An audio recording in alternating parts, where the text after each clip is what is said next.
Hello, hello. How's it going? All right, we have writer, director, actor Michael Gorgon of Amerikatsi here. If you want to come on down.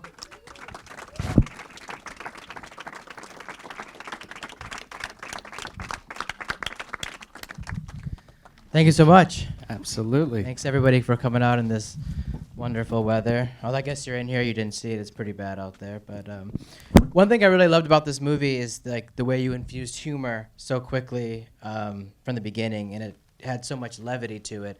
Was it difficult striking that balance when you were writing it? Oh, yeah. I mean, all the way to editing, I wasn't sure if it would work or not. Tonally, yes. Part of our goal with making the film was to make something for Armenians and for the country that was. There have been most films about Armenia deal with the genocide, which is an incredibly important issue, but it's so gut-wrenching, and I wanted to make something that had hope. Sure.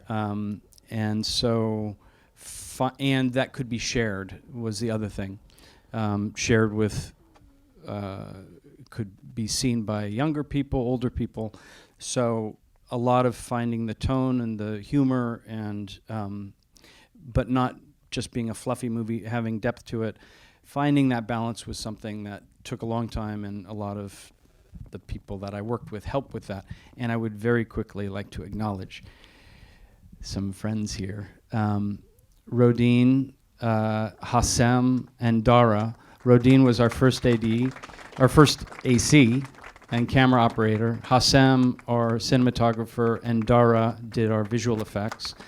And Persians and Armenians love each other, and this was no exception.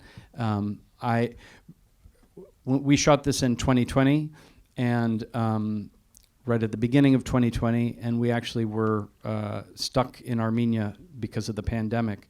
We had shot about a week of the film, and then we had to shut down.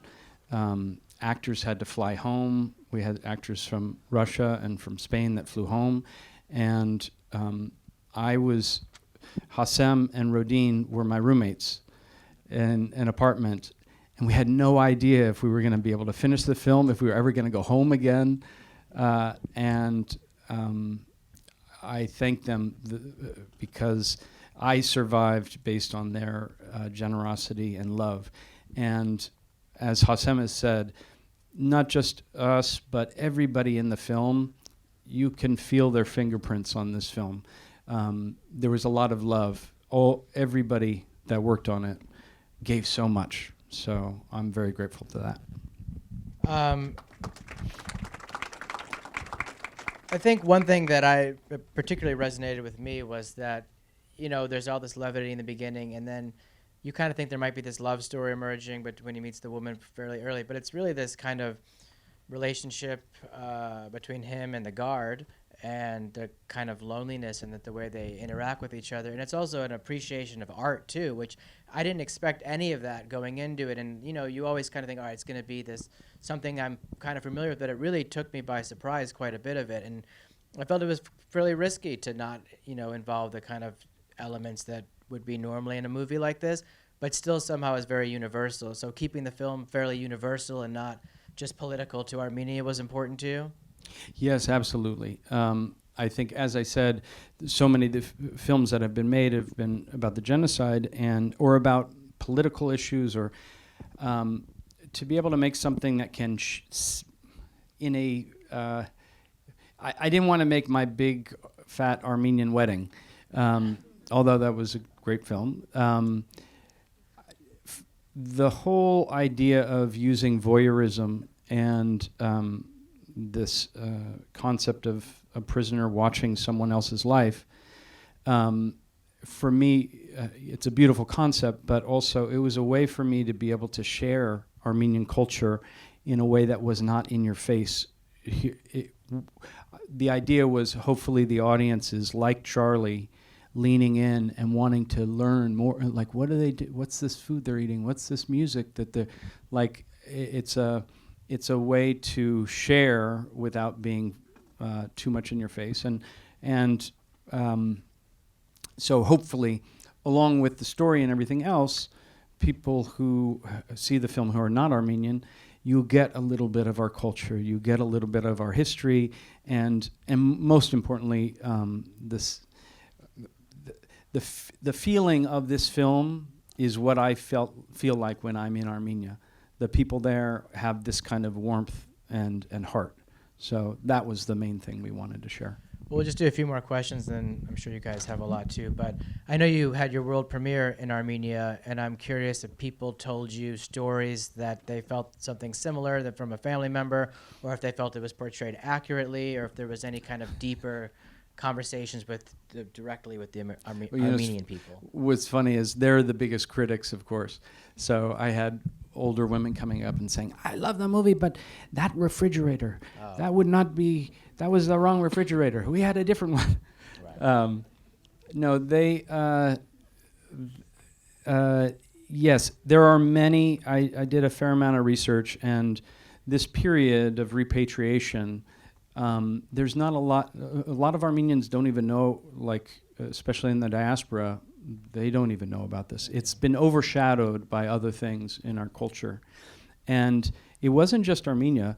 There was other countries that the same thing happened, where people tried to come back and help, and it was, a disaster. Sure. So woven into the story, there are many real accounts that I learned about. Just one as an example is the whole thing with the tie. That was a real thing. I read an account about one of the Americans who went over, and when they passed this edict of the cosmopolitanism, in Armenia, they suddenly, most of the men stopped wearing ties because they were worried that would be considered bourgeois. And so for about a period of a year or two, nobody wore ties. And this guy showed up wearing a tie, and he didn't get sent to Siberia or prison, but yeah. Yeah, I mean, there just was some phenomenal twists, I felt, in a really very original story. And like I said before, the theme is about creation and art, and watching those men kind of connect, and watching your character interact with him tacitly and whatnot, I thought it was just really an amazing experience to watch visually. And I thought that, that the parts of the films that I really enjoyed the most were the parts that were kind of quieter too, and just watching them have those moments shared through their separate spaces. Yeah. So did you want to talk about shooting during COVID and the challenges of that, or you want to never talk about that again? Because I know that was, you started right at the beginning of this. Of yeah. I mean, I would say that the positive side of it is, taking, is it the Chinese proverb, in chaos is opportunity, something like that. We did our best to it was one thing after another of like, oh my God, we have to shut down. Oh my God, there's a pandemic. I might not even be able to see my wife and my son again. Like, we were hit by a lot. And we just did our best to find the opportunity in it. And there was a lot. I mean, I'm sure Hassem and Rodim would agree that the film is a better film in a way because of the pandemic. Because it brought you guys closer in a confined movie in the first place, maybe. Sure, but also, things like there were sets that were not finished, and we were, it's an independent film, so we were rushing to trying to get stuff done. And when we were in lockdown, the production people would sneak off to the set and work on it. There was things where we had shot stuff, and then we were able to look at the footage and go, you know what? We really need to get a wider shot of this. It's going to make the film better if we have this. So, yeah, we just tried our best to look for opportunities, and me and my two roomies, we had. I'll tell you a funny small story. We used we got a film projector to use to. For me to be able to watch when I'm watching Tigran all of that. So I could actually watch them, because I'm a better actor when I actually am doing something versus faking it. So we had this projector that we had bought, and then we went into lockdown, and we were, in this apartment, and so we ended up having movie night every night for like 2 months. We would, we could exercise and shop. Those were the two things you could do. So we would go out. I would exercise in the morning. We would go shopping, buy some food. We'd make dinner, and we'd sit and watch old movies, and it was fantastic. Maybe put you in a mental space for the film in a way. But Yes. my last question, then we'll open it up, is starring, writing, directing. I know it's not your first rodeo, but do you find that there's a part of the process you enjoy the most, or is there a particular challenge that's difficult to really kind of, fully conquer? I think for me, both acting, directing, I love being on set. And I love being on a set when the environment is the right environment. I find as an actor, that is the biggest key to getting a performance out of someone, or for myself as well, is when you are in that space. And I learned this from actually James Marandino, who's a director who I believe is here. There's James. I made a film in the 90s, SLC Punk, with James, and we just had this sense on set of, as actors, a freedom to be creative, and it's the best thing in the world. So I did my best with this film to surround myself with people that are talented and great, and trust them. So I don't know if that fully answers your question, but yeah, for me, it's that understanding in how much environment plays a role in the ability for people to do what they're meant to do, and creating the right vibe, basically. Well, it sounds like everything came together pretty well, so whatever the process was successful. Does anybody have any questions? Jonathan's going to bring a mic down.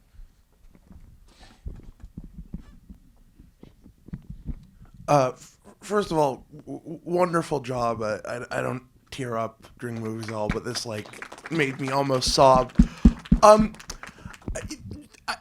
Tigran and Charlie didn't have any dialogue together, and I honestly think that makes the dynamic between the two of them more powerful. When you were writing it and blocking and directing it, was that something that went through your head during the process, or something that didn't come together until after you started putting the film together in post? It's a great question. And absolutely, I remember now back to when I started writing. So the part of the film about the prisoner and this and someone in a apartment, that's based on a true story. A Ukrainian friend of mine told me many years ago about someone he knew who was in prison and could see into an apartment and sort of survive living vicariously through this other person. And I've always found that as being, it's like a gem. That's a real story. And exploring it, I went all through, what if they can hear each other? And the limitation, I think what hopefully works in the film, and the thing that where we landed was finding the right amount of limitation, so that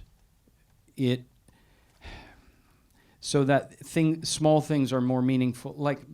We struggled, and I played with all sorts of things in the writing process and then in shooting as well.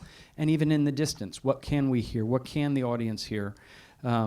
Not to share too much, but we had a version of the film where what was taking place in the apartment was subtitled so that people could hear. And what they say to each other is heartbreaking as well. But we decided, no, it's stronger to not see that, to allow the audience to be like Charlie, and because you don't need the word, you don't need that to understand what's going on. So, a strong choice, yeah, definitely. Any other questions? Up,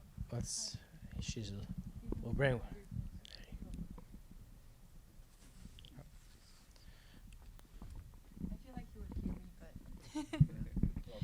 I was wondering, do you speak Russian personally? Russian, I don't know. So I was wondering, like, was it hard directing actors who speak a language that you don't? Like, was that a challenge for you? It it was. I oddly spent a period of time directing circuses in Eastern Europe, where everybody spoke different languages. There was trapeze artist was from France, and the contortionist is from Russia, and the band is from Poland, and so I was I had some experience with that, but the Russian actors, and just to point out, Nellie, the woman who played Sona, she's actually Armenian, Russian. She's just like her mother. She told me when she started this that her mother was very much who this role is. Yeah, I mean, I had a translator help with certain things, but again, it wasn't too difficult. Like good is good. yeah, and we spent a good period of time really trying to cast the right people, and once you have them, then it wasn't too difficult. There were challenges, but yeah. Over here.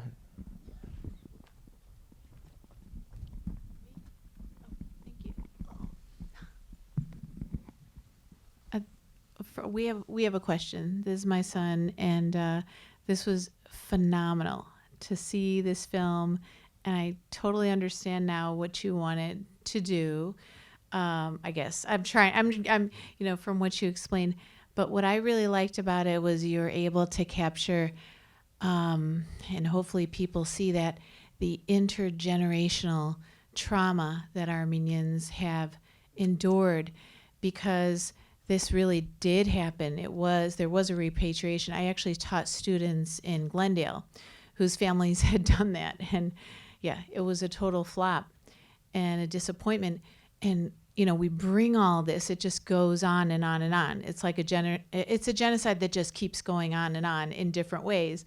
But you also were able to bring that hope, that he had. And, he really, by voyeurism, he turned a situation, from poison to medicine to stay alive.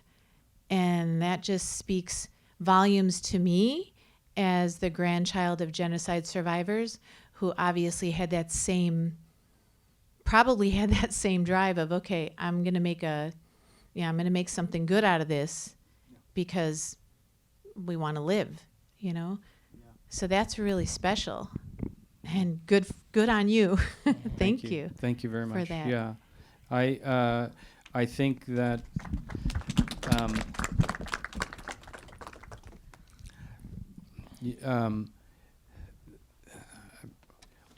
that's something that, like, sharing Armenian, like, what does it mean to be? I'm like Charlie. Like, I didn't grow up speaking Armenian. I didn't grow up knowing. I discovered this side of my ancestry and my roots. And what is it? What is Armenian? It's revolved so much around pain, but I think the thing that, like, what can Armenians give to the rest of the world is survival. Is we know how to survive. And the original title of this film was The New Armenian, based on the poem about the New Armenian. It's a quote by Soroyan, and it's about, do this to us, you can burn our churches, you can destroy this, you can do this, go ahead, try, and anytime two Armenians meet, a new Armenia is born. So, yeah. I think we have time for one or two more. And while we're going over there, watching it the second time, the thematic premise of keep smiling, you really notice that now. It's like, you set that tone to be a really important part of the story very early on, too. I just want to say, you were mentioning before about how one of the most difficult things was trying to get that sense of limitation right, and I think you did an amazing job at that. Would you mind speaking a little bit more about the, I guess, the idea of like openings or windows or things to peek through, and sort of how you conceptualize that here? Yeah, I someone pointed out a lot of the things I've made have a similar theme to them of voyeurism or seeing through. I think it's that. Tony, you told me this when we talked. Seeing what the film is trying to do is, Charlie is watching and seeing this life over here, and this is it ends up being, this is the life he wants to live. He wants to be there with them doing that, and that is everyone in a way. Is we are constantly not aware of, right now, we're all in this is great, you know, but we forget it. And the remembering when we are living in life that, oh, we are here in this, I'm with my friends now, this is the life. This is a reminder when you're outside looking in, this voyeurism, and that's what film kind of is we sit and watch this other life, this other thing, and living vicariously through it. It's a way of reminding us of, like, when we're in living our life, the appreciation of it. And so, and a lot of times, you know, my favorite part of the film is, you know, Charlie's the prisoner, but Tigran's kind of a prisoner. And the moment when he gets mad at Roseanne and she goes in the bathroom and he remembers and he looks up and sees Charlie there, that, to me, that's the soul of what the film is. So, any more questions? Was someone in the back there? One more? Oh, sorry. Okay. Thank you all so much for coming. And thank you for. I got one more here. Oh, okay, we'll do one. Yeah. It's a wonderful movie about Charlie, his character. I would like to know what is the location we chosen to shoot the film, with the crane, with that setup. That's a wonderful symbol. And the streets were in Yerevan, in Gyumri. What location did you choose to shoot? The exteriors were in Gyumri. The prison, the building, and the yard and all that was in Ashtarak.